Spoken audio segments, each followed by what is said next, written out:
something that you're passionate about is based on largely what your personality is. And my personality lent itself to climbing mountains. It was struggle. I like things that were hard. I like things that I didn't necessarily happen overnight, something that I could sink my teeth into. I didn't mind being cold. I didn't mind having snot frozen on my face. But how do you discover something that you're truly passionate about? There has to be a key or an impetus or a stimulus. For me, that key was this book that I read as a kid, growing up in the great mountaineering state of Illinois. I read this book titled Annapurna, and it was the story, the account of the first ascent of Annapurna, which occurred in 1950. This was the first of the 14 8,000-meter peaks to successfully be climbed. And I think something about this story connected with my personality. I saw struggle, I saw teamwork, I saw perseverance, I saw, in the end, after a lot of trial and tribulation, tremendous success. They got 2 people to the summit after all that hard work and labor. And I thought that somehow fits my personality. That's something that I feel that I want to do eventually, to start climbing mountains, because it seemed to be the right thing. But I had to try it first. So I was willing to take a leap of faith. I was willing to move myself from Illinois to go somewhere where there were mountains, to start this endeavor or this passion. And I moved here to Seattle because I knew right here in our backyard we've got some of the best climbing in the world. And a lot of great mountaineers came from this part of the world because of the training ground that we have. I learned from people that were very experienced, people that would be able to teach me, people that would be able to guide me. And I figured as well, these mountains, Mount Rainier, all the mountains in the Cascades, they would be my stepping stones to going higher and climbing bigger mountains. I also worked as a guide on Mount Rainier for 25 years now, and I've been to the summit well over 200 times. And I learned a lot about being safe, about being conservative, about planning for the worst and hoping for the best. And all those attributes, I think, helped me be a safer and smarter climber down the road. I also had visions and dreams of maybe someday going higher and higher. I was kind of becoming an altitude junkie. And I didn't discover that I had the physiology to climb mountains. It wasn't the reason that I went to climb these mountains. Again, it was because of my personality. And I started to think, if I ever have the chance to climb Everest, it wasn't that I just wanted to climb Everest and talk about climbing Everest. I wanted to see how I could climb Everest, how I could get to 29,000 feet. And most people, when they go to Everest, they simply want to climb Everest and talk about climbing the mountain.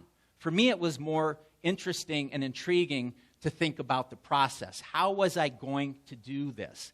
And for me, the rule and the standard that I set for myself was to go and attempt these mountains without the use of supplemental oxygen, to make it more of a journey, and not to isolate myself behind an oxygen mask and remove myself from the environment. I wanted to stick my nose into it.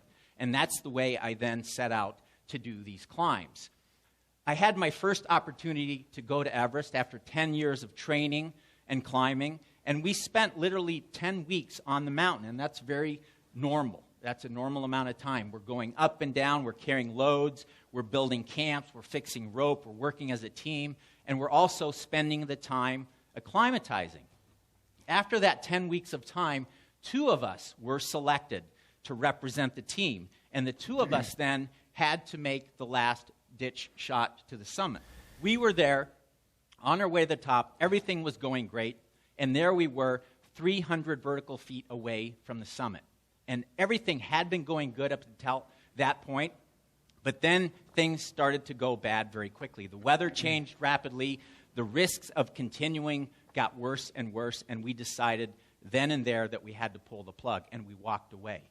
And imagine making that decision after all that time and energy invested in getting to that spot, representing a team, and having to make that decision. A lot of people aren't willing to make the decision to turn around, and that's why a lot of people die in the mountains. For the sake of success, rather than common sense, they're willing to risk their lives to climb these mountains. For me, that was too large of a price to pay. I was willing, I think, because of my passion, I had the patience necessary. And if you have passion, you become more patient. You can deal with adversity. You're willing to wait longer for success because you enjoy the process. And I also learned to do something very critical in the mountains, and that was to listen to the mountain. They dictated what I was allowed to do and what I wasn't allowed to do. And I decided as well that that wasn't a failure. Walking away from a mountain under those conditions wasn't a failure due to my lack of motivation or desire or preparedness. It was due to conditions beyond my control. And so it wasn't a failure. I simply called it a non-success. And I knew I could go back to Everest. I had the patience to think about that. That mountain would be there for a lot longer than me. And I did go back, and it wasn't until my third attempt that I found myself again here, once again, 300 feet from the top. And this is where it really starts to get hard. This is where we pay what we call the currency of toil. And it's very drudgerous. That's step after laborious step for hour after hour. And if you're approaching 29,000 feet without oxygen, you start questioning, why am I doing this? Why do I like this? And you only have yourself to blame. You say, I'm here because I want to be here. Nobody has forced me to be here. Just suck it up. And the more you put into something, I've always thought, the more you get out of something. And I finally then did stand for the first time on the summit of Everest. It was one of the highlights of my life, to look out on a sea of mountains that surrounded me and to know that I was at the highest point on earth. But that wasn't the end point of my career. That wasn't the ultimate high point. I went on to climb many other mountains that had their own unique personalities and their own unique challenges. The third highest peak in the world, Kanchenjunga. And after that ascent, I felt ready to completely test myself on this mountain. This is K2, which I call the Holy Grail of mountaineering. Many, many people attempt this mountain. Very few people actually succeed in climbing this mountain. It's steep. It's technical. The weather is atrocious. There's many things that go wrong continually to push you down this mountain. On top of that, in this year that I went, we had a very disjointed group of people trying to work together. It just wasn't happening. We had no leadership. We had no structure. And in the end, my partner and I, somehow, in spite of that, we persevered and we climbed to the summit of K2, and we survived the descent. And it was very rewarding because of the effort that we had to put into that. But I looked back on that and I said, I don't want to go on another trip where I don't have any control over the team structure or the leadership. And at that time, I felt I had the skill and I had the experience then to put together my own teams. If I'm going to go on this journey, this very intimate, stressful journey, I want to surround myself with the correct people, people that are likable. Obviously, if you are with someone you don't like at sea level, you're not going to like them at 26,000 feet. People that you trust implicitly because you're going on this path. You need to trust that person. They need to trust you. And also, I wanted to make sure I was with people that were passionate about what we were doing for the same reasons. Not for fame, not for fortune. There's no gold medals, there's no trophy, there's no TV cameras. We have to be looking at each other on the top and shaking hands. And that was the reason, for the sake of doing it and liking what we were doing. I then also, immediately thereafter, climbed the fourth highest peak in the world. This is a mountain called Lhotse. Then I felt I was on this path. I was kind of doing what I love to do in a way that I wanted to do it. And I made a decision at this point. This was a huge turning point for me. I decided to continue with an endeavor to try to climb all 14 of the 8,000-meter peaks without oxygen. I figured there's only 10 left. I figured it might take me 15 years, which would be great. It might take me 20 years. I was willing to put in that time because I loved what I was doing. And I felt that I had the motivation and the skill and the desire to do this. But the one thing I didn't have, which was a key element, was the money. How was I going to fund these climbs? How was I going to go out and do all of this? And I didn't have the support. So I had to turn my passion into a business to support myself along the way. And I got out there and I turned myself into a marketer. And in the end, I convinced a number of people to pay me for what I was doing. And in return, I'd wear a logo on my clothing. And I looked like a little bit like Mario Andretti.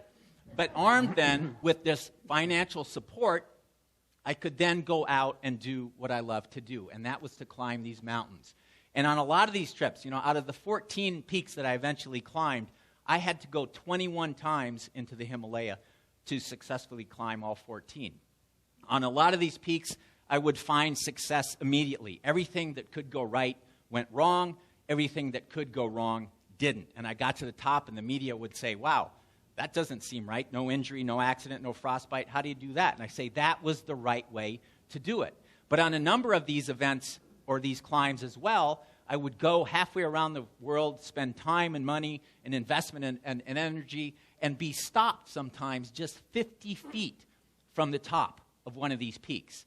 And I was willing to stop, and I was willing to turn around because I didn't think it was worth the risk to die on one of these mountains. And if the mountain dictated what I was doing, I had to believe in that, knowing that I could go back when conditions were better and then finally go to the top. This is the way that I decided I would then manage the risk of doing what I was doing.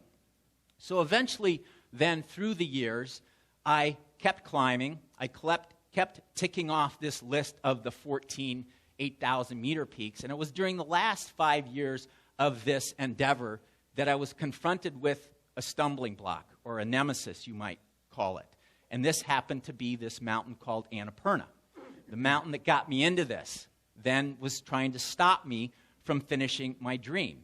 It turns out Annapurna is one of the most dangerous mountains in the world. Because of its architecture, avalanches sweep continually down its faces. And of the 100 people that have climbed Annapurna, 50 people have died trying.